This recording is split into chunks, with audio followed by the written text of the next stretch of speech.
Hello everybody, back here again for another vlog a day, and today is Tuesday the 17th, and today was a lovely day outside. A little bit chilly to start off with, but it warmed up beautifully. Got up this morning, got a handful of things done, ended up meeting with customer, brought their dog over, watched the dog for the day. It's a funny little dog. It's just a little fur ball thing. It's just, oh my god, it wants to follow you around at all times, wants to be near you and like with you and stuff, and it's so funny. So went ahead, spent the day here off and on. Ended up finding a guy, I don't know, a little tree crew that was willing to come grind my stumps for much less than what the hell was quoted from the other guy that I had quoted me on the stumps. Went ahead and they didn't do the greatest job in the world. They're down. They're not. They could have went farther, but for what I paid for it, I'm happy with it.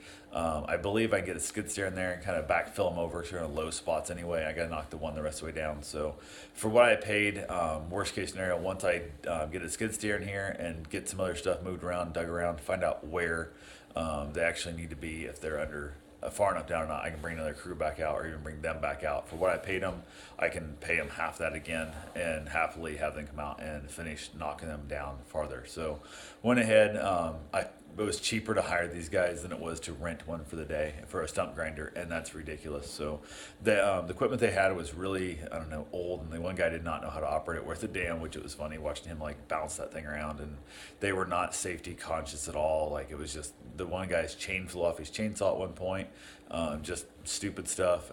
Caught his leg. Luckily, he was wearing cut resistant pants, which are like $90, but it put a hole in the damn things because the chain came flying back and hit him almost in the dick. It's just, yeah. They had the stump grinder going, which is basically a giant wheel with like big chunks of steel on the end of the blades. And for some reason, they were unwilling to disengage it. Like, he had it on and off a couple times, and after that, he's like never turned it off. Including once it would die, they'd have to like restart the thing. And with the whole blade going, they were like, it'd take them 10 or 12 pulls to get it to start. So I was just like, makes no sense. And they'd tilt it back on its end, this giant like 12-inch blade to spin around, maybe 14-inch blade to spin around, these big chunks of metal on it that are spinning around a foot from where they are, stumbling around in the sawdust and everything else. And I'm just like, you guys are gonna die. Somebody here is gonna die. It's ridiculous. So went ahead. They finally got that stuff all wrapped up. They were here for a few hours, about 2 hours, probably about 2 hours. They got out of here. Just I had to go walk bacon while they were here, so I went off and left them. I paid them, sent them on their way. It's all good. Later, went out and found they left freaking soda cans and Red Bull cans and trash in my yard. Like, they went and got sandwiches or something. And I'm just like, what the fuck? I'm like, how can you not? There's, first off, the trash cans are out front. Second off, take your trash with you. What the hell are you leaving your trash behind in my yard? So, yeah, not the most professional. It's one of the reasons why I think they charge what they charge as opposed to the other crew who was going to charge 11 times more. So yeah, it is what it is. So when you're paying somebody 1/10, not even 1/10 of what the other companies, professional companies, had charged you or quoted you, you have to expect cleaning up some trash. So went ahead though from there. Ended up having a couple of dogs that were coming over this evening. They didn't get here till just about 6 o'clock. The other dog had not went home yet, so it was no big deal. I just put Bruce and the new one in the back room. The other two dogs came, dropped them off. We've watched the dogs before, so we know them as super quick and easy. Went ahead from there. I'd got my run in, got my shower and all that stuff, got the dogs situated, got them all figured out where they're going to be. They picked up the first dog I was watching all day. That went well. I'm going to actually have her see if maybe she is going to be able to possibly watch Bruce for me while we go out of town coming up here pretty soon. So that's going to be an exciting little thing there. But yeah, went to the grocery store, went to Walmart, yes, not grocery store. Went to Walmart, got some stuff for Karen that she needed. Picked up conditioner instead of shampoo. I have no idea how the hell that happens way too often. They need to have like a different kind of bottle or something.